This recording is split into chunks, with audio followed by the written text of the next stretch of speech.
Mesdames et messieurs, bonjour, tout le monde m'entend? Donc, dans le cadre du cycle de conférences dirigé par notre confrère Nicolas Grimal, je vous parle aujourd'hui de l'archéologie classique, le prestige de la tradition et les défis, l'ampleur des nouveaux défis. Voilà. Je vous envoie une image d'ambiance avant les clichés plus spécialisés qui représentent donc une fouille traditionnelle d'une maison du IIe siècle de notre ère à Apollonia de Cyrénaïque sur un chantier dirigé à la fin, dans les toutes dernières années du XXe siècle, par François Chamoux et André Laronde. Un thème comme celui d'aujourd'hui, par son simple énoncé, est de nature à susciter des conflits assez âpres qui tiennent à l'évolution des termes qui le définissent. La conscience patrimoniale aiguë, qui se manifeste sous des formes très diverses dans nos sociétés occidentales, devrait en bonne logique susciter un intérêt croissant pour les vestiges grecs ou romains de nos villes et de nos campagnes, et donc, en termes généraux, pour l'archéologie dite classique. Et de fait, quand on voit les foules qui se pressent autour du moindre chantier urbain, on est en droit de penser que les témoignages de ce passé ont aujourd'hui trouvé ou retrouvé un regain d'attention, sinon de passion. Mais la notion centrale de classicisme constitue, en raison de la diversité des significations qu'elle a revêtues depuis le XVIIIe siècle, une source de débat qui tente à en dévaluer la portée et souvent à remettre en question la validité de ce que nous appelons ici la tradition, dans ses résultats comme dans ses méthodes. Goethe, le grand poète allemand, disait que les disciplines scientifiques peuvent s'autodétruire de deux manières, soit en s'attardant trop à la surface des choses, soit en approfondissant à l'excès leur domaine de compétence. Il est facile de montrer que les disciplines historiques, philologiques et archéologiques de l'Antiquité dite classique subissent en ce moment, simultanément, les deux phénomènes. Dans notre culture courante, elles sont censées, ces disciplines privilégiées, en le perpétuant, le classicisme dans ce qu'il semble avoir de plus intemporel et immuable, c'est-à-dire la pensée et l'art grec, à partir de la fin du VIe siècle avant Jésus-Christ, disons, caractérisé par une perfection faite de mesures, d'harmonie et de naturel, ainsi que des interprétations qu'en a données Rome. Pour ceux qui pratiquent ces diverses sciences, du moins dans leurs recherches les plus avancées, depuis déjà longtemps, ces disciplines apparaissent en revanche minées par des fissures, des questionnements qui tiennent à la prise en compte de la multiplicité des cultures qui cohabitèrent au sein de ce monde classique et qui tentent à en réduire la spécificité dans une vision à la fois élargie et précisée par le recours à des techniques d'investigation toujours plus exigeantes. Sans parler des anathèmes que la cancel culture, la culture du bannissement, de l'effacement, qui sévit de plus en plus aux États-Unis et qui se répand maintenant en Europe, et qui accuse de toxicité l'histoire antique, au prétexte qu'elle serait porteuse de misogynie, génératrice de racisme et autres gracieusetés de même farine, préconisant par voie de conséquence la suppression pure et simple de son étude. Nous ne nous abaisserons pas à discuter de ce genre de position qui relève d'un manque total de sens historique et manipule ce qu'elle croit être une épistémologie actualisée et vertueuse, entre guillemets, pour nourrir des fanatismes dangereux, mais il faut connaître son existence et son succès croissant pour prendre la mesure des menaces qui pèsent sur nos disciplines. Je rappellerai d'abord qu'une science historique ne se constitue comme telle que si l'époque envisagée est assez lointaine pour qu'une véritable rupture puisse séparer les observateurs de leur objet. Erwin Panofsky a bien montré naguère que la proximité parfois douloureuse dans laquelle se trouvait l'éclair du Moyen-Âge à l'égard de l'Antiquité n'avait pas peu contribué à leur rendre celle-ci à la fois familière et impénétrable. Et Paul Venn rappelait opportunément, lors de sa séance inaugurale au Collège de France en 1976, qu'entre les Romains et nous, un abîme s'était creusé du fait du christianisme, de la philosophie allemande et des révolutions technologiques et économiques. Cette altérité radicale est sans doute une des raisons pour lesquelles l'archéologie classique, qui ne portait pas encore ce nom, n'émerge qu'avec la Renaissance italienne. Mais en même temps, et c'est là le paradoxe de cette découverte, entre guillemets, du monde antique au XVe et XVIe siècle, ce qu'on en croyait entrevoir essentiellement d'ailleurs à travers les ruines de la Rome impériale, fut immédiatement annexé comme autant d'exemples à suivre pour créer un art et une architecture qui fussent en rupture avec le monde gothique. Cette dialectique unique en son genre, entre la mise à distance et l'appropriation, qui se manifesta dès les débuts du revival de l'Antiquité et qui s'exprime sous ses formes les plus élaborées d'Alberti à Palladio, c'est-à-dire du milieu du XVe siècle jusqu'à la fin du XVIe, cette dialectique devait marquer pour longtemps l'archéologie classique en conférant aux vestiges qui se trouvaient au cœur de ses recherches, ainsi qu'à l'histoire dont ils étaient les témoignages, une valeur d'exemplarité. Sans nous arrêter au jugement très daté de John Stuart Mill, le philosophe et économiste britannique qui écrivait en 1859, je cite, que même en tant qu'événement de l'histoire anglaise, la bataille de Marathon était plus importante que la bataille d'Hastings, nous pouvons songer à cette formule d'Hannah Arendt, plus récente, selon laquelle la Révolution américaine ni la Révolution française n'auraient eu lieu sans l'exemple fourni par l'Antiquité dite classique. D'où une axiologie, c'est-à-dire une échelle de valeur rémanente, qui même lorsque la spécialité sera bien définie et que les archéologues auront pris depuis longtemps la place des antiquaires, une axiologie qui continuera de hiérarchiser les périodes et les œuvres, comme le prouve par exemple ce qu'on a appelé la grande fouille française du site de Delphes, en Grèce. Celle-ci, conduite de 1892 à 1903, dans un climat d'émulation quasi guerrière, avec l'archéologie allemande alors engagée déjà dans l'étude du site d'Olympie, et conduite sur un terrain accidenté, extrêmement encombré. Cette fouille avait procédé selon des choix qui nous paraissent aujourd'hui ruineux, mais qui étaient sans doute difficiles à éviter dans un tel contexte. Souvenons-nous de l'émotion suscitée en France lorsque Adolphe Furtwängler démontra en 1893 que la Vénus de Milo était une œuvre du IIe siècle avant Jésus-Christ et non pas une sculpture de Praxitèle ou de l'un de ses prestigieux contemporains. Cette première fouille de Delphes donc consista à déterminer d'abord ce qui était de bonne époque, entre guillemets, pour le conserver et le mettre en valeur, et à éliminer le reste, en l'occurrence les éléments de la fin de la période hellénistique, et cela va sans dire, des époques romaines et paléochrétiennes. Heureusement aujourd'hui, et depuis de nombreuses décennies, si l'on accepte la phase mussolinienne du dégagement des forums impériaux de Rome, ces pratiques ne sont plus de mise. D'autre part, la quête des vestiges sur le terrain au moyen de méthodes de l'affinement et du non pas, il faut en convenir, aux chercheurs classiques mais aux archéologues qui se donnèrent pour tâche, dans la seconde moitié du siècle dernier, d'étudier les périodes dites pré- et proto-historiques, la quête des vestiges a acquis la rigueur qui lui a longtemps fait défaut. Aujourd'hui, non seulement l'analyse stratigraphique, c'est-à-dire la lecture et la datation des strates superposées sur une paroi de terrain verticale, s'est imposée, mais des méthodes nouvelles, comme la palynologie, c'est-à-dire l'étude des pollens, ou l'archéozoologie sont apparues, que l'on songe seulement aux extraordinaires progrès accomplis sur un site comme Pompéi dans la compréhension de tous les aspects de la vie quotidienne, depuis l'alimentation jusqu'aux plantations des jardins, méthodes donc qui font entrer l'archéologie classique dans le vaste domaine de l'anthropologie. Exemplaire est à cet égard le programme archéothanatologique de l'École française de Rome, par exemple, appliquant depuis maintenant une quinzaine d'années à l'étude des sépultures dans les nécropoles des villes antiques ou dans les catacombes de Rome, les méthodes anthropologiques pour l'approche des restes humains et des vestiges matériels contenus dans les tombes, en tenant compte évidemment des sources historiques et épigraphiques disponibles pour le monde romain, ce programme a déjà largement renouvelé notre connaissance des gestes funéraires et par voie de conséquence des structures sociales des communautés concernées. D'autre part, le champ géographique et chronologique de l'archéologie classique s'est singulièrement élargi. Il suffit pour s'en convaincre de consulter la liste des articles accueillis par les deux plus anciens périodiques scientifiques du domaine,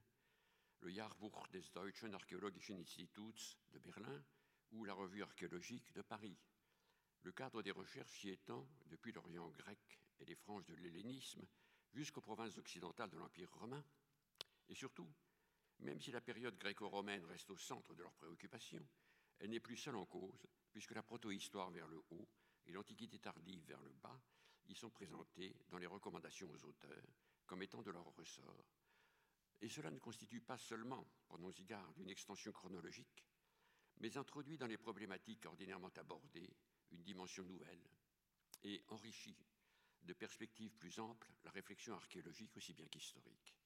Il est apparu par exemple, au terme d'une étude dirigée par Michel Redé sur les campagnes du nord de la Gaule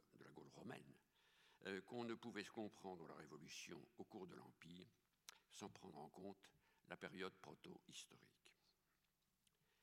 Disons qu'en règle générale, les techniques de fouille, comme celle dite en aire ouverte, qui consiste en l'enregistrement de tous les éléments observables sur une surface plus ou moins vaste, chronologiquement homogène, et la transposition de ces méthodes à l'archéologie sous-marine, malgré les contraintes du milieu, ainsi que les critères de datation et les processus d'identification des objets comme des vestiges monumentaux, sont dans nos disciplines de mieux en mieux assurés. Mais le paradoxe de la situation tient en ceci, que ce qui serait perçu pour tout autre secteur scientifique comme un progrès a tendance, pour ce qui concerne l'archéologie classique, sinon à la dénaturer, du moins à l'aligner sur les autres disciplines du même genre. Un signe qui ne trompe pas est l'ouverture des grandes institutions dont la vocation initiale lors de leur fondation au XIXe siècle était d'étudier, sinon exclusivement, du moins principalement l'Antiquité, à savoir les écoles françaises d'Athènes et de Rome, qui s'ouvrent vers les périodes plus récentes, médiévales, modernes ou contemporaines. Doit-on considérer que cette notion de classicisme au sens historique du terme a désormais perdu, dans le paysage historique qui est le nôtre au XXIe siècle, sa spécificité thématique et méthodologique. En dépit des évolutions irréversibles, et répétons-le objectivement très positives, qu'elle connaît, il nous semble qu'elle garde en fait une spécificité qui n'est plus tout à fait celle qu'on lui attribuait encore naguère, mais qu'il importe d'autant plus de définir pour en cerner à la fois l'intérêt et les limites. En d'autres termes, qu'est-ce qui distingue dans les universités anglo-saxonnes, indépendamment de leur secteur de compétences, ce qu'on appelle encore, de plus en plus rarement, il est vrai, les classics, des autres départements de l'étude du passé? En quoi un musée comme celui de l'Acropole d'Athènes, dans sa forme nouvelle, ou ceux de l'art romain de Mérida, d'Arles, de Nîmes ou de Narbonne sont-ils différents d'un musée de site ordinaire? En quoi la publication d'un monument de Délos, la localisation d'un édifice de la Rome antique ou la mise en évidence du schéma d'implantation de tel ou tel établissement dit colonial dans l'Europe du Sud, qu'il soit grec ou romain, contribue-t-elle davantage à la compréhension de notre univers actuel que n'importe quelle autre monographie consacrée à un édifice ou à un site non méditerranéen ou postérieur? Il a longtemps été admis que ce qui constituait l'avantage et légitimait la prééminence de cette discipline était l'abondance de ce que nous appelons les sources, c'est-à-dire des documents figurés, reliefs, peintures, statues, textuels, littéraires ou épigraphiques, ou proprement archéologiques, céramiques, monnaies, etc., qui étaient censés combler, au moins partiellement, les lacunes de nos connaissances sur les sites et les monuments publics ou privés. Toutefois, une difficulté de principe subsiste sur laquelle de nombreux chercheurs ont récemment attiré l'attention dès qu'on essaie de rapprocher ces deux types de documents. Dans la mesure où les conditions de la survivance des textes et des vestiges matériels sont par définition très différentes,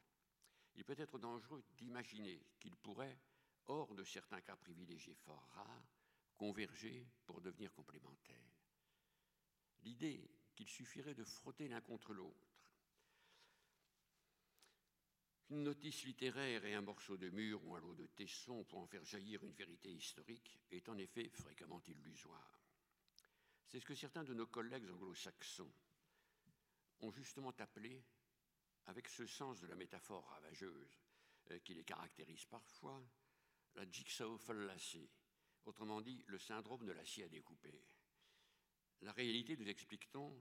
est infiniment plus complexe et rend hautement improbable la pertinence de la mise en relation de fragments isolés qui appartiennent à des chaînes documentaires sans aucun lien entre elles, à travers l'immense espace-temps qui nous sépare des périodes étudiées. C'est vrai, Et la plus grande prudence s'impose dans ce genre de démarche, qui a pourtant été pratiqué jusqu'à une époque récente. Et l'on pourrait donner de nombreux exemples des erreurs suscitées par cette exploitation à la fois naïve et perverse des éléments mis à notre disposition par le travail d'archives ou sur le terrain. Chaque œuvre historique antique a été conçue de Thucydide à Diocassius, d'Hérodote à Procope, c'est-à-dire du 5e siècle avant Jésus-Christ au 6e siècle après, pour un certain public, et avec des intentions qui, entre manipulation des données de base, omission ou au contraire insistance excessive sur certains personnages ou événements, constituent une démonstration beaucoup plus qu'une relation objective. Je vous renvoie sur ce point, pour citer un seul exemple, au livre récent de Donald Kagan sur le piège de Thucydide et la façon dont il biaise les personnes et les événements pour donner une version très particulière du déclenchement de la guerre du Péloponnèse à la fin du 5e siècle avant Jésus-Christ. Même les œuvres en apparence les mieux adaptées aux exigences de l'investigation sur le terrain, comme la fameuse Périégèse de Pausanias, Périégèse, c'est-à-dire ce guide de la Grèce conçu pour les voyageurs cultivés du IIe siècle et de notre ère, sont à prendre avec la plus extrême précaution. Pausanias, cet intellectuel attaché aux traditions les plus anciennes, omet systématiquement de mentionner les éléments romains introduits sur les sites, et son mépris pour le culte impérial l'amène à ignorer les monuments qui sont de près ou de loin rattachés et qui ordonnent désormais les paysages urbains ou religieux. Et que dire des erreurs de manuscrits, le plus souvent médiévaux, qui nous transmettent ces textes. Prises à la lettre, elles peuvent nous entraîner sur des voies sans issue. Songeons à cette notice de Strabon, au livre 10 de sa géographie. Strabon écrivait à l'époque d'Auguste, qui assure que le temple consacré à Artémis, près d'Érétrie, sur l'île d'Égine, se situait à 7 stades, environ 1300 mètres, des remparts de la ville. Les recherches qui se sont développées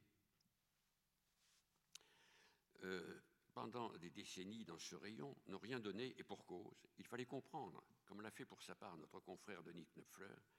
que le signe indiquant la distance en question, qui était dans les principaux manuscrits un zeta, 7,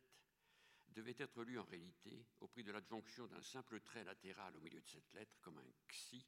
qui sert en grec ancien à marquer le nombre 60, soit 11 kilomètres.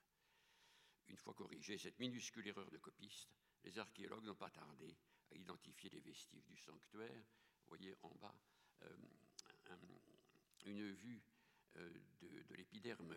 de la seule colonne du temple d'Apollon à Didyme, près de Milet en Asie mineure, actuelle Turquie,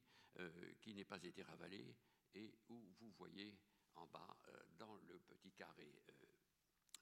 épanelé, la lettre zeta, en majuscule cette fois, qui indique un nombre,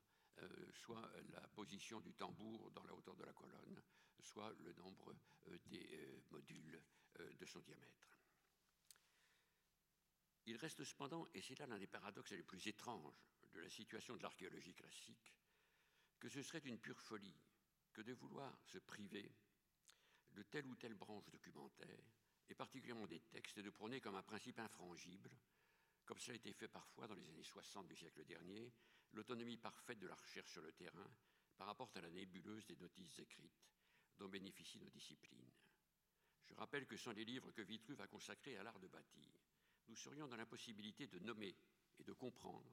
la fonction de la plupart des composantes des colonnades, de la base du fût à la corniche de l'entablement. Il est inutile de rappeler que sans les multiples indications fournies sur la topographie de Rome, par une tradition textuelle, il est vrai, d'une particulière prolixité, de Varon à Amia Marcellin, soit du 1er siècle avant Jésus-Christ au 4e siècle après,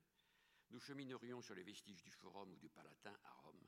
comme sur une terre qui nous demeurerait pour l'essentiel étrangère, car extrêmement rares sont les monuments qui ont gardé leur dédicace.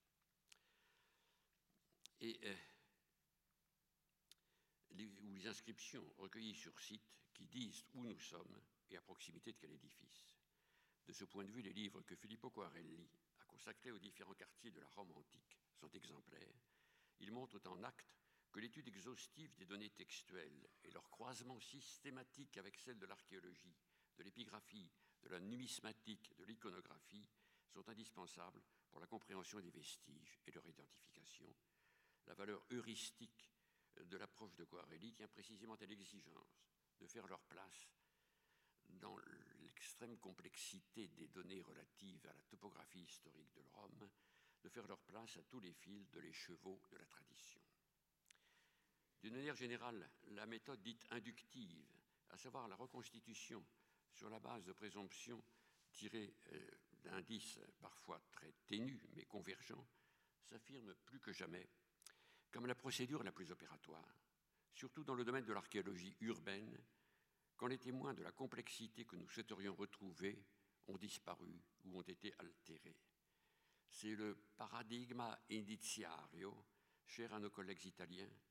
dont la définition est due à Carlo Ginzburg et remonte à 1986. Ce paradigme relève d'une démarche proche de celle de Sherlock Holmes pour les enquêtes policières et de Sigmund Freud pour les analyses psychanalytiques, puisqu'il se caractérise par son effort pour ne négliger aucune donnée ni aucune phase de l'évolution d'un site. L'un des exemples les plus remarquables de son efficience est fourni par le livre de Domenico Palombi, paru à Rome en 2016,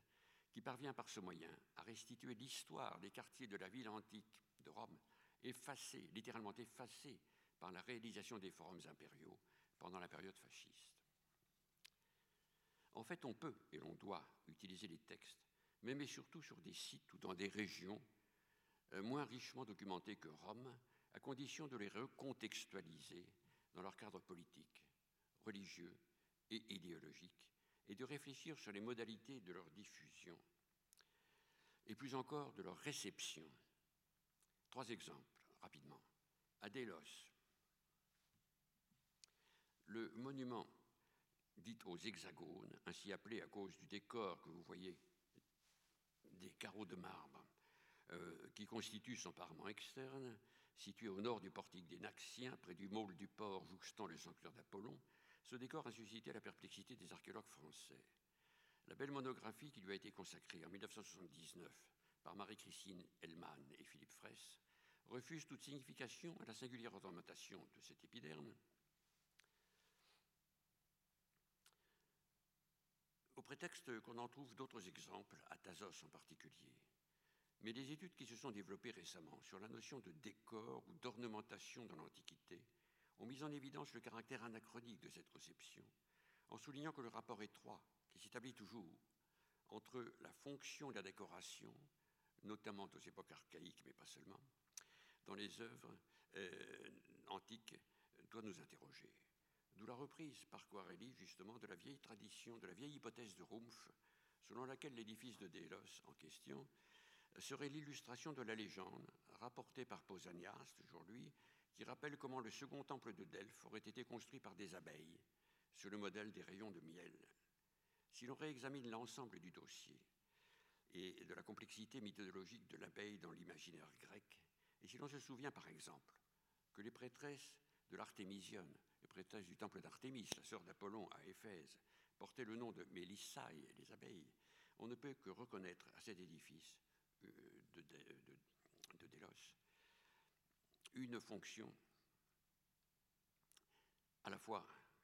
commémorative et symbolique dans le contexte monumental qui est le sien. C'est en fait toute la question du rapport entre le registre ornemental et le registre figuratif dans l'Antiquité classique qui est ici posée de façon exemplaire. La signification de ce que nous appelons les décors, entre guillemets, est en passe d'être globalement repensée, comme le montrent les si importants travaux de Gilles Sauron et de Françoise-Hélène Perrault-Massa pour des périodes plus tardives, hellénistiques et augustéennes, avec justement une pertinente réévaluation des données littéraires dans leur relation avec les créations artistiques contemporaines. Cette démarche, qui implique une véritable conversion du regard, s'avère d'une extrême importance pour la compréhension du destin et de l'art romain, du destin de l'art romain, et au-delà pour l'ensemble de notre tradition esthétique. Second exemple, l'une des découvertes les plus récentes et les plus importantes qui ait eu lieu à Rome est celle de l'Athénaeum d'Adrien, l'empereur Adrien. Cette série de salles d'audience et de déclamation publique, véritable université de Rome qui s'aligne le long de la limite nord-ouest du Forum, dans le secteur de l'église Notre-Dame de Lorette, ont été mises en évidence ces séries grâce aux fouilles très minutieuses qui ont été conduites dans le secteur de l'église de Notre-Dame de Lorette par les archéologues de la surintendance italienne de Rome. Mais leur identification n'a pu être acquise que par un retour sur les textes qui nous informent sur les activités intellectuelles de la Rome de la seconde sophistique à partir de la première moitié du IIe siècle après Jésus-Christ, dont l'ambition était d'égaler Athènes et les grandes villes de l'Orient grec comme Éphèse dans le domaine culturel pour faire de la capitale de l'Empire une véritable sophistopolis, une ville des rhéteurs et des philosophes. Et sur ce point, les travaux de Marco Galli ont été décisifs. Troisième exemple, la notice exceptionnellement détaillée. Voilà, l'université de Rome. La notice exceptionnellement détaillée que l'historien juif romanisé Flavius Joseph a donnée de la fameuse basilique royale construite par Hérode le Grand à Jérusalem à la fin du 1er siècle avant Jésus-Christ.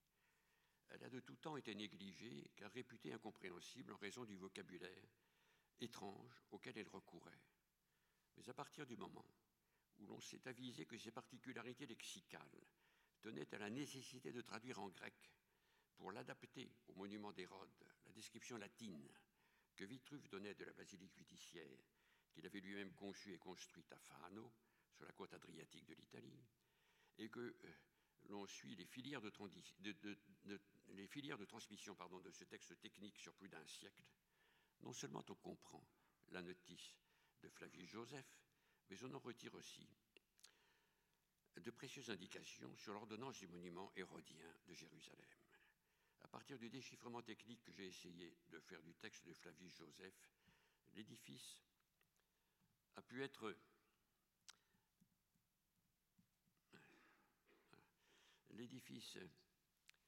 effectivement repensé dans plusieurs de ses détails structurels, et mon collègue de l'Institut d'études bibliques, Marie-Dominique Cabaret, a proposé à partir de cette relecture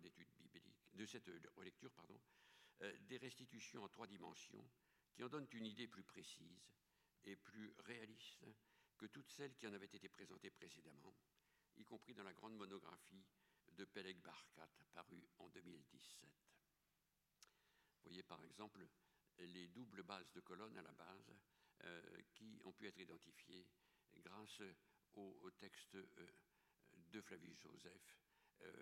imité de celui de Vitruve. Voilà les doubles bases. Et la localisation, ici en bas de la figure, de la basilique d'Hérode par rapport au temple, au second temple de Jérusalem.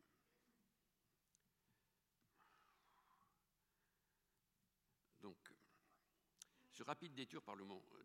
mont du Temple nous conduit tout naturellement à prendre en compte les nouveaux modes de relevé et de reconstitution sur ce qu'on regroupe sous le terme générique d'humanité numérique qui s'impose aujourd'hui dans notre discipline et en modifie radicalement non seulement les techniques, mais aussi et surtout, ce qu'on sait moins, les topiques et les objectifs. C'est le second défi auquel il faut être en mesure de répondre si l'on ne veut pas rester au bord de la route. L'arsenal des technologies digitales mises en œuvre à tous les niveaux de l'investigation, depuis la prospection sur le terrain jusqu'à l'interprétation des ruines, qu'elles fussent monumentales, à peine visibles ou encore enfouies, et à la restitution virtuelle des différentes phases des sites urbains, n'a pas en effet seulement ouvert des possibilités insoupçonnables pour la découverte et la compréhension des vestiges du passé, mais a conduit à poser en termes nouveaux des questions anciennes ou à ranimer des débats qu'on croyait clos depuis longtemps. Pour reprendre les termes d'un auteur anglo-saxon, Gerard Lancaster, qui vient de publier un ouvrage sur ces digital technologies archéologiques et historiques, et particulièrement sur les restitutions en 3 dimensions, leur application au domaine qui est le nôtre ouvre à la recherche ce qu'il appelle « news and exciting ways ». Entendons-nous, il ne s'agit pas de confondre technique et méthode, ni de considérer que la finalité de toute investigation archéologique réside désormais dans la mise en œuvre de ces instruments nouveaux. Aussi performants qu'ils soient, ce ne sont en effet que des instruments. Mais leur utilisation dans un cadre scientifiquement bien circonscrit offre à la recherche des potentialités insoupçonnées qui, exploitées par les archéologues qualifiés et attentifs à ne pas se départir de leurs exigences traditionnelles, enrichissent singulièrement les protocoles comme les résultats de l'investigation de terrain et de l'analyse des vestiges. Je ne vais pas entrer dans le détail de l'utilisation de ces outils complexes qui requièrent des connaissances spécifiques que je suis loin de maîtriser personnellement, mais je voudrais évoquer devant vous quelques-unes des problématiques nées de leur emploi. Il y a là une dialectique dont les générations à venir sauront tirer toutes les potentialités, mais dont nous pouvons déjà entrevoir la fécondité à partir des résultats acquis sur plusieurs sites significatifs. Certes, si nous gardons en mémoire les nombreux acquis de l'archéologie antérieure à la révolution numérique, il faut souligner que les relevés métriques pierre à pierre, la photographie, puis la photogrammétrie et les reconstitutions hypothétiques sur papier ou sous forme de maquettes plastiques ont accompagné dès leur début les travaux de terrain. Sans remonter jusqu'à Cyriaque d'Ancône, vous connaissez ce marchand qui, à Chypre, en Grèce et en Turquie, dessina à sa manière, dans les premières décennies du XVe siècle, de nombreuses inscriptions et monuments, dont la façade occidentale du Parthénon, avant son explosion en 1687, rappelons seulement que l'axonométrie, par exemple, ce mode de représentation d'un objet en 3 dimensions, qui évite les déformations dues à la perspective et où les mesures linéaires sont conservées mais non les valeurs angulaires, l'axonométrie donc avait été mise au point dans ses grandes lignes dès le XVIe siècle par un Baldassare Peruzzi. Vous voyez par exemple la représentation ici du grand temple du forum de Terracine, où Peruzzi privilégie le détail des ordres et les indications sur ces matériaux aux dépens de la rigueur angulaire. Et l'on connaît les progrès accomplis par un Palladio, le grand architecte de Vicence en Italie, et qui, dans son traité de 1580, redresse les dessins déjà très méritoires de Poldo d'Albenas sur les monuments antiques de Nîmes, dans son discours historial de 1560. Voilà, par exemple, un dessin de Poldo d'Albenas, et Palladio les redresse. Palladio qui n'a jamais mis les pieds, je l'ai démontré, à Nîmes, même s'il laisse entendre le contraire, Palladio les redresse pour les rendre utilisables dans une étude comparative. Vous voyez la façon dont il revient sur tout cela. Il faut rendre ensuite l'hommage qu'il mérite aux grands architectes archéologues qui, dès le XIXe siècle et tout au long du siècle dernier, ont fourni des images magnifiques et d'une parfaite exactitude de complexes monumentaux comme le temple de Bel à Palmyre, aussi des dessins et restitutions de l'architecte Robert Ami antérieurs à la Seconde Guerre mondiale. Plan de détail, restitution, coupe, ou la maison carrée de Nîmes, avec par exemple la façade sud du temple des Caisares à Nîmes, ou ici, avec encore ces dessins ombrés qu'on ne voit plus jamais, mais qui donnaient, avec beaucoup de réalisme et une grande beauté, l'impression de relief. Ces reconstitutions graphiques conçues, réalisées à la main, si l'on peut dire,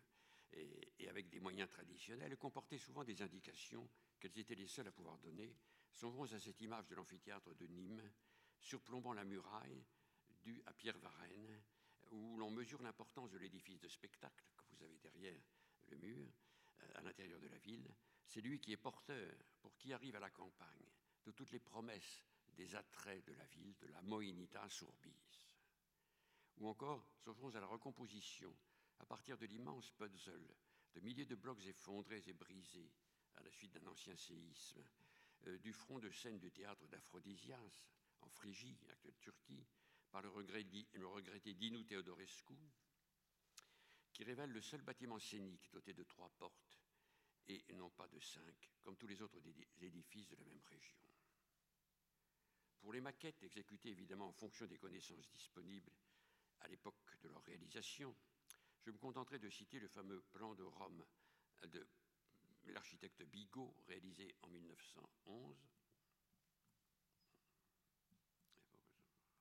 Pardon.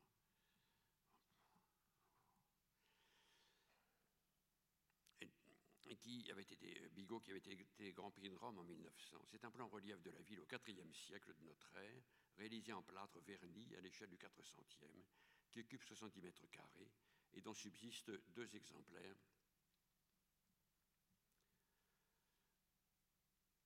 L'un à l'université de Caen, l'autre au musée archéologique de Bruxelles. À titre documentaire et comparatif, attendez, je vais vous montrer quand même.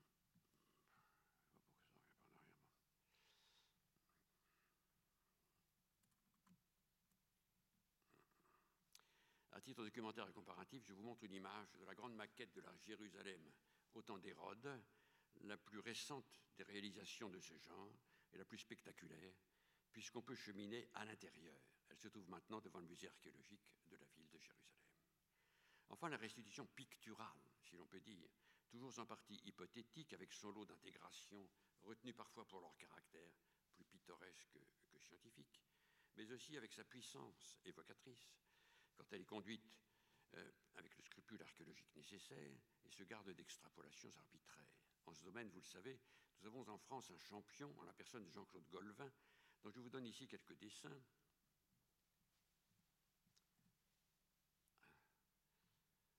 Voilà.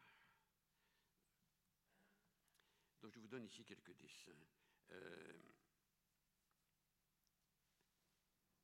La compétence, l'habileté et le talent se conjuguent en pareil cas, par exemple pour les monuments hérodiens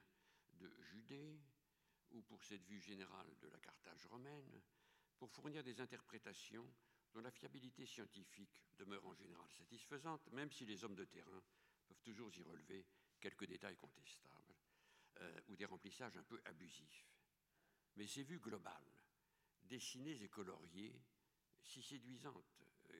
qu'elles soient, relèvent davantage de la mise en forme esthétiquement recevable d'ensembles plus ou moins vastes que de la recherche proprement dite. En toute hypothèse, elles ne font pas progresser pour les spécialistes concernés la connaissance des sites et constituent seulement, vous allez me dire que c'est déjà beaucoup, une restitution formellement acceptable et facilement lisible par un public élargi des résultats acquis sur le terrain par les archéologues et les architectes. Mais ce qui se passe aujourd'hui est tout de même très différent. L'exploitation des images de la Terre envoyées par satellite,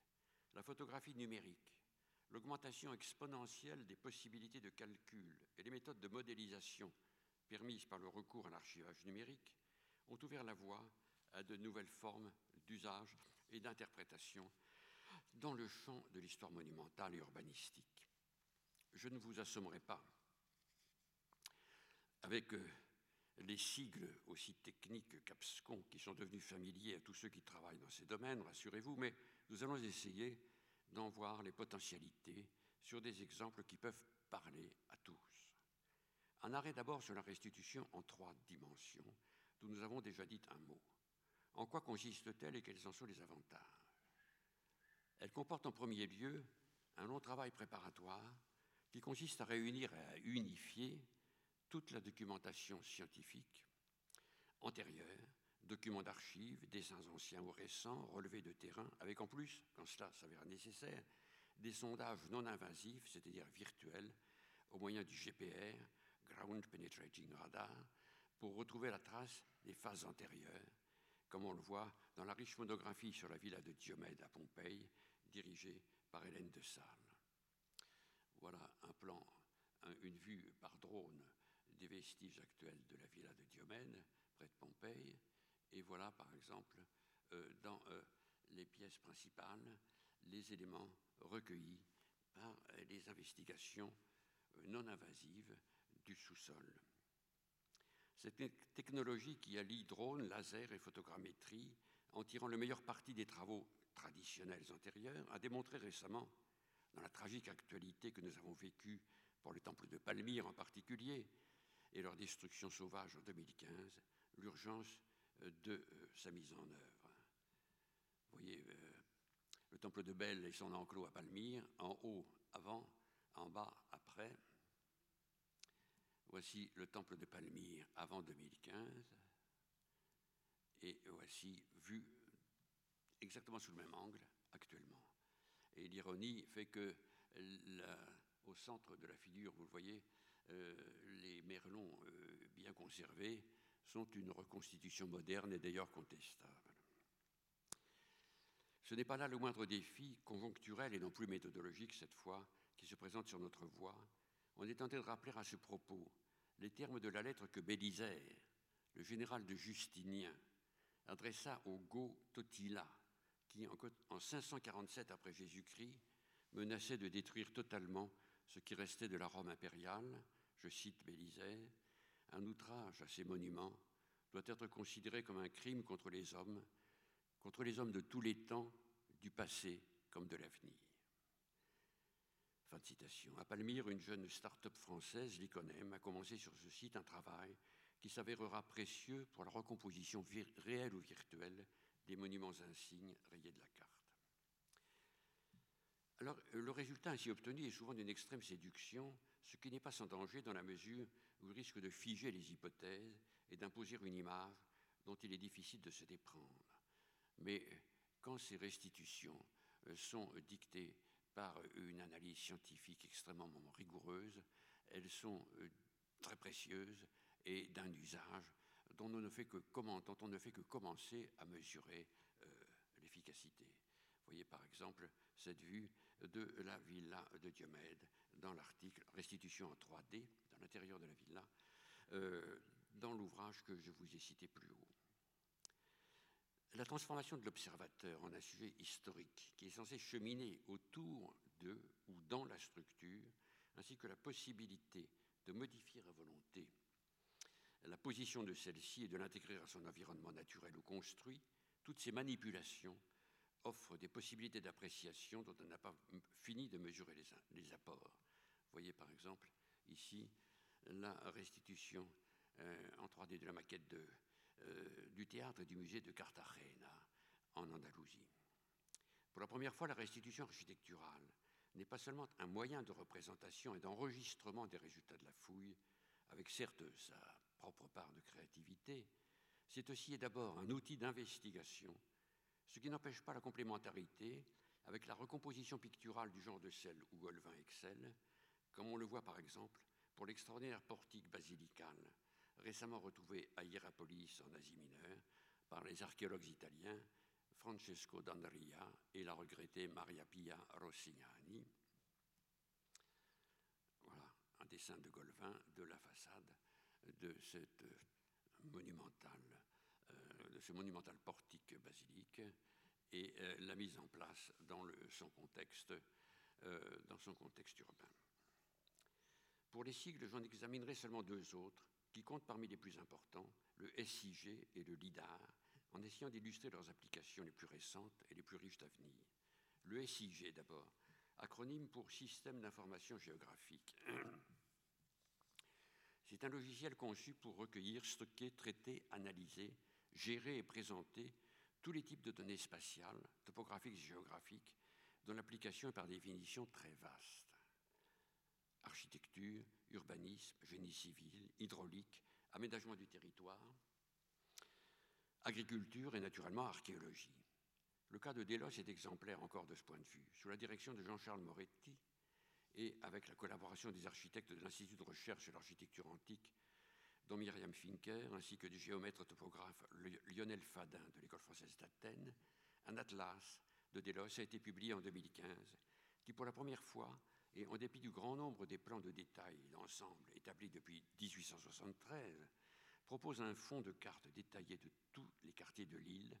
dont l'exactitude est beaucoup mieux assurée, dont les courbes de niveau donnent une idée précise du relief et où les cotes des seuils ou des niveaux d'occupation sont indiqués pour chacune des composantes. Il présente de surcroît, cet atlas, l'avantage insigne de pouvoir être mis à jour à tout moment. C'est à la fois un moteur de recherche évolutif, ainsi qu'un outil pour la maintenance et la restauration des vestiges. À cette occasion, une technologie spécifique au patrimoine a pu être mise au point qui perfectionne le BIM, c'est-à-dire le Building Information Modeling, dans une perspective historique. Les résultats ne sont certes pas spectaculaires pour les non-spécialistes, mais la fiabilité des quelques 50 plans et profils, rassemblés dans un coffret inégalé à ce jour, cette fiabilité offre des possibilités nouvelles de réflexion et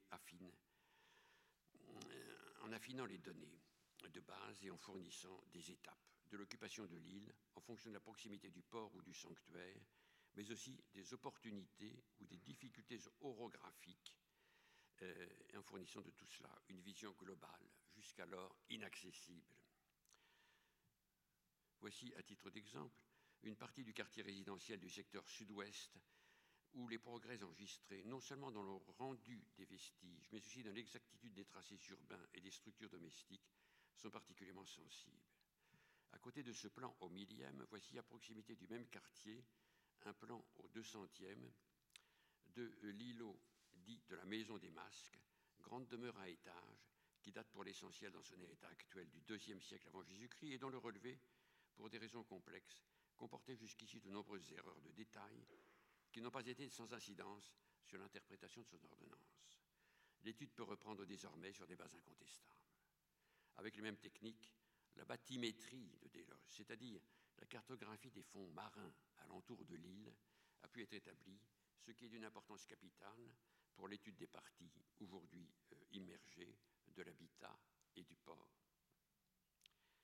L'analyse de scène du théâtre d'Orange, conduite elle aussi par les architectes et chercheurs de l'Institut de recherche sur l'architecture antique, et particulièrement Sandrine Dubourg, Alain Badi et Dominique Tardy, avec le SIG et le procédé de lasergrammétrie qui permettent une modélisation rapide du nuage de points généré par le système,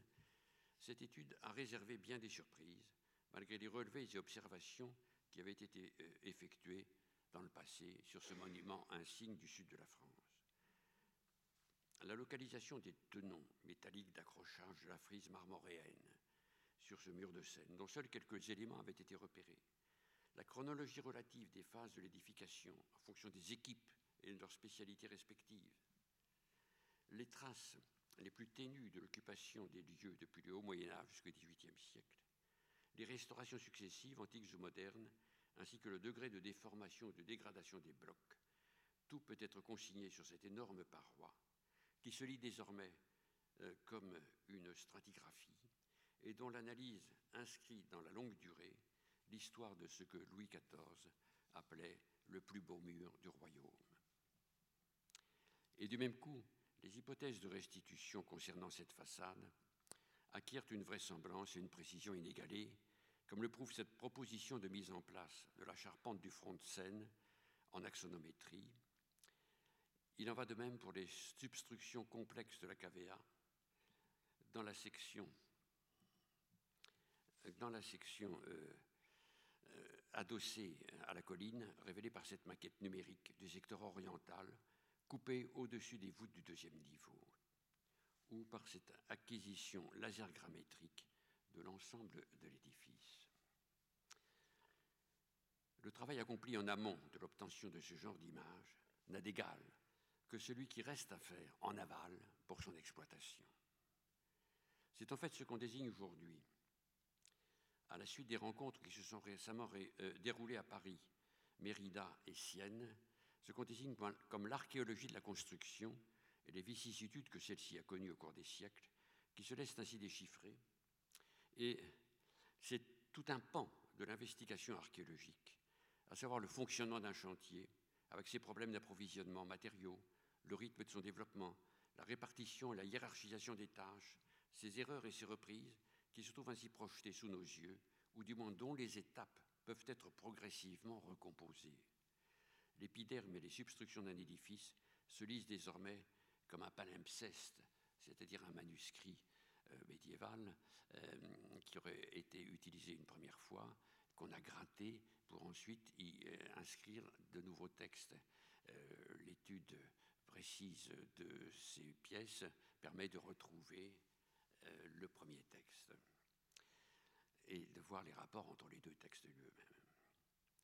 Donc l'épiderme et les substructions de l'édifice se lisent désormais comme un palimpseste, issu de chantiers successifs,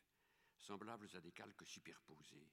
Et l'on constate que dans la plupart des cas, il s'agit d'une fabrique, voire d'une refabrique constante.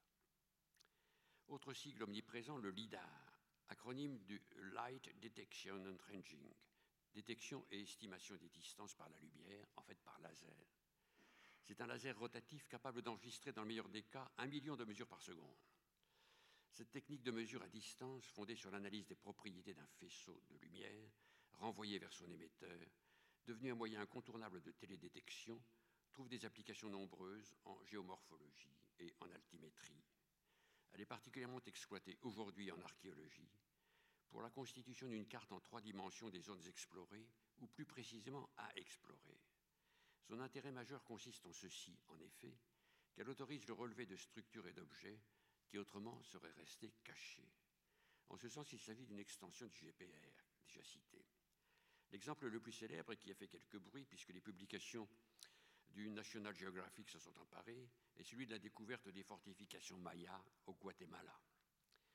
entre autres de la forteresse dite de la Cuernavilla. La mise en œuvre du LIDAR, en supprimant numériquement la forêt qui les recouvrait, a révélé dans ce cas la présence du plus puissant système défensif de toutes les Amériques précolombiennes. En tant que technique d'observation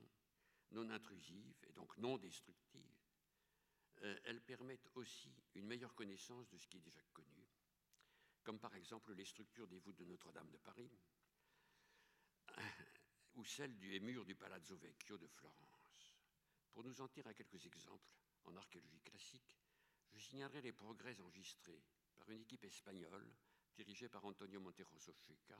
dans la connaissance de la superposition et de l'extension des 3 villes qui se sont succédées sur le site de l'actuelle Cordoba, Cordoue en Andalousie, l'ibérique, la romaine et la médiévale.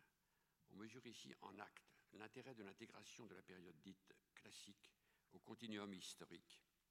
qui conduit sans rupture de la protohistoire au temps moderne et que les périodiques scientifiques avaient déjà, au moins théoriquement, nous l'avons vu, postulé. On pourrait de même suivre par ce moyen, dans la même région, l'évolution de Cadix ou encore l'exploitation préliminaire des quelques 2 hectares du parc archéologique de Torre Paredones, en Andalousie également, qui a permis, en l'absence de toute trace sur le terrain, la localisation de l'amphithéâtre. Certes, ce genre d'imagerie n'est pas à l'abri de dérives esthétisantes et touristiques, comme on l'observe à Petra, en Jordanie, où le programme dirigé par Virtual Wonders, couplé à un drone, a pour projet d'enregistrer la totalité de la ville pour aboutir à une restitution dans laquelle on pourra se déplacer. Cette modélisation à la pointe de l'imagerie numérique permettra entre autres d'identifier les détériorations et d'élaborer sur ces bases les plans de préservation ou de gérer le flux des visiteurs, etc. Mais une telle entreprise, dont le résultat majeur est une vidéo panoramique de la totalité du site, ne remplace pas, en dépit de sa beauté, le travail scientifique patient et humble, mais combien précis, du relevé des sondages et de leur assemblage par DAO, dessin assisté par ordinateur, qui reste à la base de toute étude approfondie. On le voit par exemple pour le grand temple de Petra, le quartz albint, si remarquablement étudié et publié par Fawzi Zayadine, François Larcher et Jacqueline Denser-Feidi en 2003, et par la poursuite des travaux de l'équipe française au cours de ces dernières années. Voici le plan des relevés assemblés du grand autel de ce temple, tel qu'il se présente en 2016.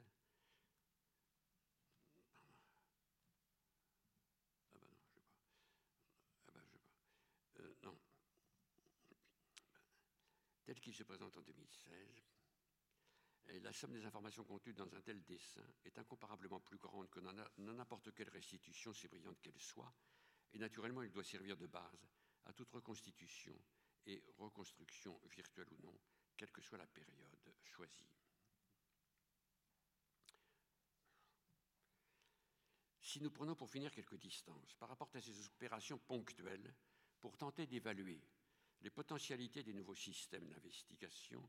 qui ont d'ores et déjà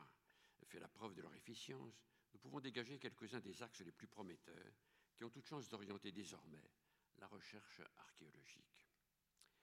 Non sans avoir souligné que ces orientations novatrices ne pourront émerger vraiment que grâce à une collaboration étroite entre archéologues et spécialistes de l'outillage numérique. Je passerai rapidement sur la nouvelle voie de l'exploration des vestiges antiques en milieu anglo-saxon, qui fait une grande place à l'information textuelle, aussi bien qu'à la restitution numérique. C'est la sensory archaeology, déjà très exploitée pour le paléolithique et le précolombien. Elle vise à restituer en principe dans toutes ses composantes le ressenti de la ville, particulièrement en ce qui concerne les sons et les odeurs. Cette tendance, qui n'en est encore qu'à ses débuts, est symptomatique de la volonté toujours croissante de réalisme dans le rendu, non seulement de l'univers classique, mais aussi de son vécu. Elle s'inscrit dans la ligne des restitutions monumentales, en les peuplant en quelque sorte des sensations les plus fortes, et dont beaucoup pourraient être effectivement plus que dérangeantes pour nos sensibilités modernes. Cette orientation sensorielle a de surcroît l'avantage de mettre l'accent sur les conditions de la vie des exclus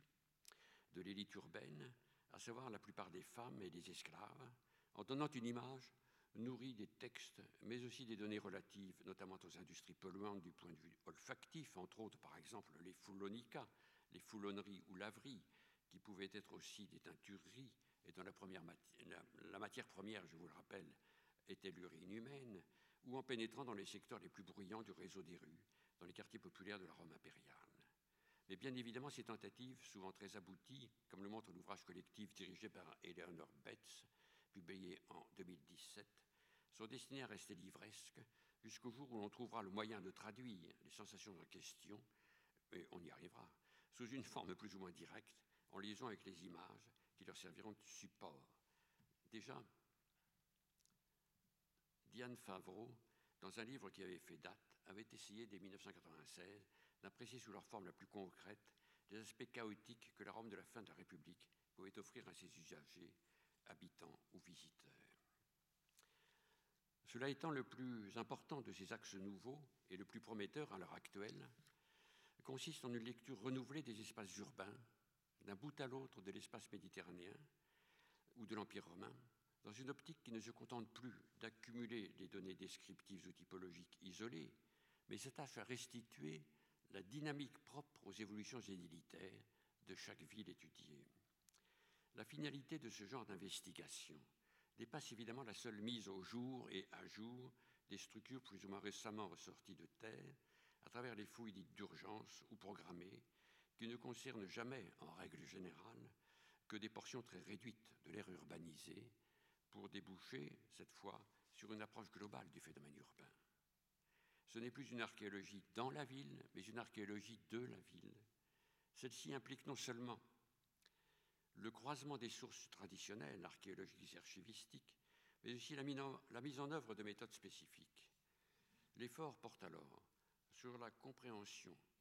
du processus de la fabrique de la ville sur la longue durée, ou en d'autres termes, sur le dépassement de la reconnaissance de la topographie historique au profit de la perception des dynamiques spatiales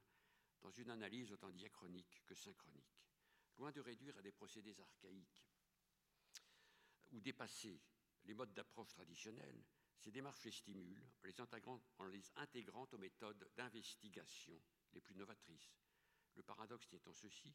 que les outils informatiques dont nous venons de donner un aperçu tendent à privilégier l'espace et son occupation quand il faudrait trouver aussi les moyens de modéliser la dimension temporelle. La gageure consiste donc à faire entrer dans un système de représentation adapté les phases successives de l'occupation humaine, révélées justement par les modes d'investigation non intrusifs dont nous avons parlé.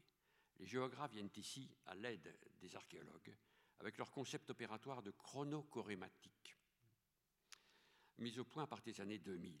Il s'agit d'une combinatoire des structures élémentaires de l'espace anthropique, les chorèmes, destinées à rendre visible au moyen d'une série d'images plus ou moins géométrisées l'évolution d'une ville ou d'un type monumental, composant ainsi une sorte de cartographie du temps qui dépasse les logiques ordinaires de la localisation au profit d'une périodisation des étapes principales de l'histoire des agglomérations. Je ne vous en montre qu'à titre indicatif quelques-unes des images dont la lecture et la compréhension requerraient de longs commentaires. Voici par exemple les différentes, la mise en évidence des fortifications successives de l'ancienne Marseille. Ou voici, par exemple, là, une image de Poitiers, plus précisément, les tableaux chronochorématiques de Poitiers.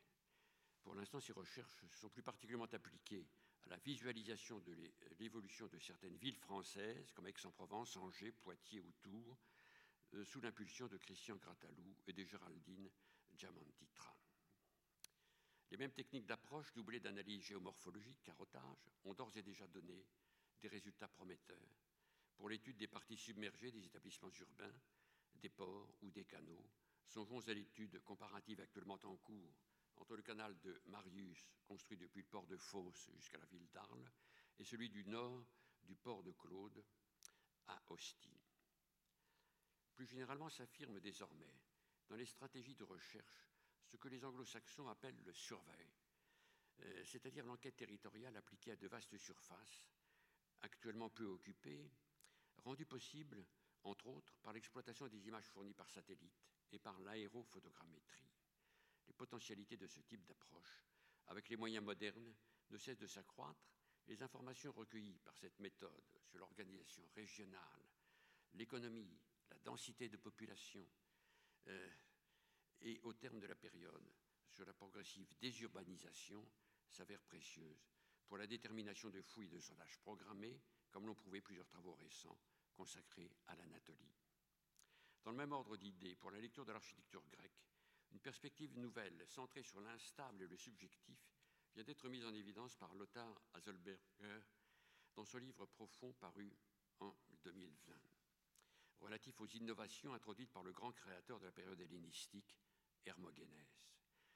Cet auteur, Haselberger, prend en compte la durée sous une forme plus modeste mais d'autant plus prégnante, c'est-à-dire qu'à travers les déplacements du visiteur ou les variations de la lumière au cours des journées ou des saisons, il montre que c'est l'ombre qui crée les volumes et révèle ainsi, du moins dans des complexes aussi singuliers que le grand hôtel de Pergame ou ici le temple d'Artémis de Magnésie du Méandre, la véritable nature de ces édifices. Comme pour tous les thèmes ou toutes les méthodes que nous avons trop rapidement esquissées ici, ce sont à vrai dire les générations à venir qui sauront en tirer les potentialités encore largement virtuelles, c'est le cas de le dire. Ce n'est pas un constat d'échec, mais au contraire la preuve que l'archéologie classique, pour peu qu'elle sache résister à la tentation du cloisonnement abusif des spécialités, s'est donné les moyens, sans renoncer à aucune de ses exigences scientifiques antérieures, de progresser dans le futur pour rendre au monde qu'elle explore depuis maintenant plusieurs siècles la présence et la signification qu'il mérite dans la pensée historique comme dans la culture des hommes d'aujourd'hui et de demain. Si l'archéologie classique n'a plus dans sa thématique ni dans ses objets la valeur d'exemplarité qui lui fut si longtemps reconnue, elle a conquis ou reconquis, grâce à son ouverture sur les technologies non invasives, la place qui doit être la sienne, dans l'analyse sans cesse plus profonde d'un substrat dont on mesure mieux aujourd'hui la complexité et l'épaisseur historique. De ce fait, s'il est en passe de perdre sa prétendue perfection ou unicité, elle se trouve largement relativisée, mais sa spécificité reste plus que jamais fondatrice, qu'on le veuille ou non, de nos civilisations européennes, et son exploration demeure le moyen le plus efficace de donner aux nouvelles générations, avec une meilleure connaissance de notre passé méditerranéen, une conscience plus vivante de leur situation dans l'histoire et dans le monde. Je vous remercie.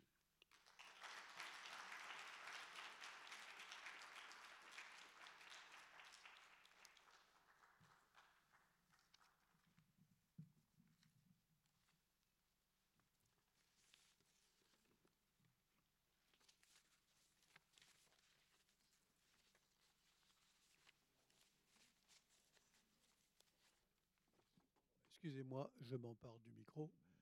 Si vous avez des questions, je pense que mon très savant confrère est disposé à y répondre. Oh là, vous avez convaincu tout le monde. Pas de questions, pas d'intervention. Ah, monsieur, oui, excusez-moi. Vous avez un micro à côté de vous. Animez-le et vous verrez, c'est fantastique, ça marche. Oui, vous nous avez présenté le temple de Palmyre avant et après, et vous avez évoqué vous avez rappelé ou précisé les travaux qui étaient en cours pour essayer d'identifier son état, enfin de mesurer le degré effectif de sa destruction et ce qui pouvait être fait. Vous avez parlé de reconstitution physique ou virtuelle. Est-ce que vous croyez à la reconstitution physique du temple de Palmyre? Écoutez, je ne sais pas. Certains des responsables archéologiques actuels, pas seulement en France, mais aussi en Syrie, par exemple, ils pensent très précisément. J'ajouterais, puisque votre question très pertinente me permet d'en parler, que paradoxalement, c'est triste à dire évidemment, mais cette destruction totale, quand on regarde de près les vestiges qui sont maintenant accessibles, nous apporte des enseignements extrêmement précis sur un certain nombre de choses qu'on ne pouvait pas voir, c'est-à-dire les faces cachées des assises, les modes de scellement, les différences entre les différents ateliers. Enfin, il y a toute une étude à faire. Je ne veux pas en aucun cas dire que, évidemment, cet épisode épouvantable a été positif en quelque manière, mais disons qu'on peut, à quelque chose malheur et bon, essayer d'en tirer un certain nombre d'enseignements. Pour le reste, je crois que il faut dire que la restitution virtuelle, quand elle aura lieu, tirera le plus grand parti des travaux de Robert Ami dans son album publié chez Klingsik, du Grand Temple de Bel, évidemment. Mais elle apportera aussi, je crois, un certain nombre d'éléments qui peut-être donneront envie à un moment donné de tout refaire. Vous savez que maintenant, il existe des méthodes 3D pour construire des maisons. On construit des maisons avec un logiciel 3D. Il suffit d'avoir les matériaux à disposition. Et ça va très très vite. Alors pourquoi est-ce qu'un jour on ne referait pas la même chose? Je n'ose pas imaginer ce que ça pourrait donner, mais je crois que ce sera fait quand même sous une forme ou sous une autre. Une autre question? Allô? Oui, bonjour. Oui. Pardon. Si vous voulez poser une question, emparez-vous du micro qui est à côté de vous. Oui, bonjour monsieur. Oui, bonjour messieurs. Oui, allez-y. Merci pour votre conférence, excellente conférence. Je voulais vous poser deux questions. La première, quelles sont les principales découvertes en termes archéologiques durant ces 30 ou 50 dernières années, d'une part, et d'autre part, quelles sont les conséquences, les enseignements que vous tirez de toutes ces découvertes? Les principales découvertes, pardon? Au niveau archéologique, durant les 30 dernières années. Au niveau archéologique? Oui. Mais vous parlez en général? Oui, s'il vous plaît, oui. Oh bah là, effectivement, vous savez, il y a tout de même énormément de choses. Il y a les travaux qui se poursuivent de publication sur les grands sites traditionnels. Et il y a un pays comme l'Espagne, par exemple, qui a longtemps, pendant la période de la dictature, était un peu en retard du point de vue des investigations scientifiques, est devenu un Eldorado. C'est-à-dire que quand à Carthagène, en Andalousie, on creuse pour faire un parking, on trouve un théâtre qui est livré en quelque sorte clé en main. Mais il y a d'autres sites où vous avez des découvertes du même genre. Par exemple, à Aix-en-Provence, où Nurianine, dans une fouille d'urgence, a mis en évidence ce qu'on cherchait depuis des siècles à Aix-en-Provence, c'est-à-dire un théâtre. Non seulement le théâtre, mais son portique. Alors pour l'instant, en raison des tergiversations entre la direction des antiquités et la municipalité, les choses sont recouvertes de sable, ce qui est très bien pour éviter les destructions dues aux saisons, mais bientôt vous aurez un grand complexe à Aix. Bon, vous avez dans les pays anglo-saxons également des recherches extrêmement précises sur un certain nombre de villes, et vous avez par exemple à Augst, en Suisse, d'énormes découvertes sur ce site qu'on savait d'une richesse et d'une potentialité extraordinaire, mais qui ont donné lieu à des publications très importantes. Si vous voulez, il y a une constante amplification, c'est-à-dire que tous les jours, il se passe quelque chose. Et les fouilles quotidiennes dites d'urgence dans toutes les villes de France ne donnent pas toujours lieu à des publications, en tout cas, peuvent donner lieu à des publications, mais celles-ci peuvent être très différées par rapport à la date de leur découverte, mais ce sont des nouveautés constantes qu'il faut enregistrer, et comme le dit mon ami le directeur de l'INRAP, Dominique Garcia, la Terre, grâce aux investigations qui sont poursuivies aussi bien en campagne qu'en ville, La Terre en France est un livre dont on lit tous les jours